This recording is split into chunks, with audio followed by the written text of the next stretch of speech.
చర్చకు సై ఎవరొస్తారో రండి. 10 ఏళ్ల కేసీఆర్ పాలనలో ఏం జరిగింది, ఏడాది కాంగ్రెస్ హయాంలో ఏం జరిగింది చర్చించేందుకు నేను రెడీ. కేసీఆర్ వస్తారా? మా ప్రభుత్వంలో రికార్డు స్థాయిలో ఉద్యోగాలు భర్తీ చేశాం. ప్రధాని నరేంద్ర మోడీ ఏనాడైనా ఇలా చేశారా?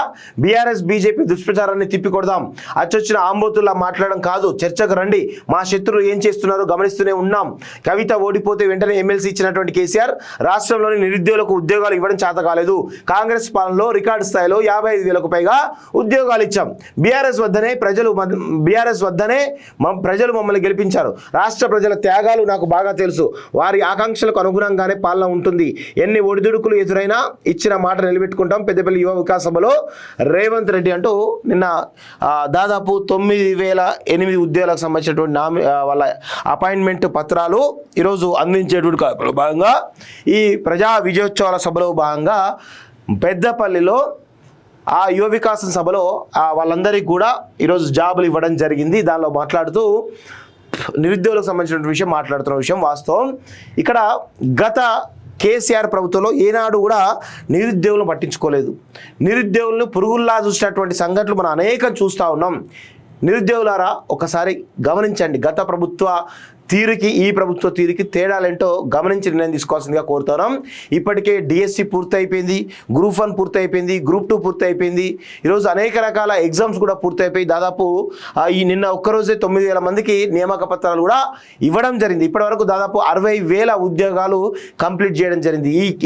ఈ కేటీఆర్ ఏమంటున్నాడు, 2,50,000 ఉద్యోగాలు ఇస్తా ఉన్నావు కదా, ఏమైంది ఏంది అని మాట్లాడుతున్నారు. అసలు మీకు మాట్లాడడానికి మీకు రైట్ ఉందా? అసలు మాట్లాడేటువంటి అర్హత ఉందా అని అడుగుతున్నాం మేము కేటీఆర్ని. ఇప్పటికైనా కానీ నిరుద్యోగులు ఎలాంటి ఇబ్బందులు లేకుండా స్వేచ్ఛగా ఈరోజు ఎగ్జామ్స్ రాస్తూ ఉన్నారు.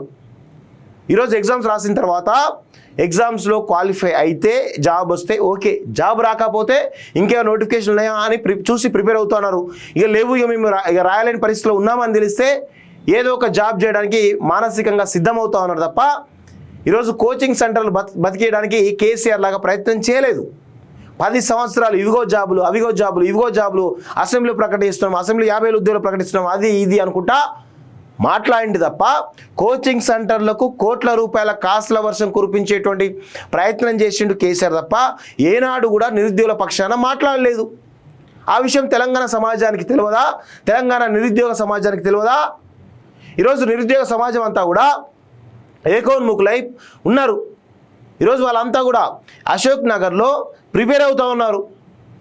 ఏవేవైతే ఎగ్జామ్స్ ఉన్నాయో ఒకవేళ ఆ ఎగ్జామ్స్ కనుక పూర్తయిపోయి వాళ్ళకి జాబ్ వస్తే ఓకే, మంచి సంతోషమే. జాబ్ రాకపోతే వాళ్ళు ఇంకేదైనా ప్రైవేట్ జాబ్ చూసుకోవడం లేకపోతే ప్రైవేట్ జాబ్ కోచింగో సాఫ్ట్వేర్ కోచింగో తీసుకొని అక్కడికి వెళ్ళేటువంటి ప్రయత్నం చేస్తూ ఉన్నారు. ఇది మంచి క్లారిటీ కదా. ఏనాడు కూడా ఆశలో పెట్టొద్దు. నిరుద్యోగులను ఎవరిని కూడా ఆశలో పెట్టి వాళ్ళ జీవితాలు నాశనం చేయొద్దు. ఆ యొక్క విషయం చాలా స్పష్టంగా ఈ రాష్ట్ర ప్రభుత్వం ముఖ్యంగా రేవంత్ రెడ్డి గారు ఆ విషయంలో చాలా స్పష్టంగా ఉన్నట్టు తెలుస్తూ ఉంది. ఇది మంచి ఇనిషియేషన్. వస్తే జాబ్ వస్తుంది, లేకపోతే రాదు. అందరికీ జాబ్ ఇవ్వాలనేటువంటి దృక్పథం లేదు కదా. అందరికీ జాబ్ రావాలనేటువంటిది అది లేదు కదా. ఎన్ని జాబులు ఉంటాయో అన్ని జాబులు వస్తాయి. ప్రిపేర్ అయ్యే వాళ్ళు 1,00,000 మంది ఉంటే 10,000 మందికి జాబులు వస్తాయి కావచ్చు. మిగతా 90,000 మంది ఆశతో అయితే ఉండరు కదా.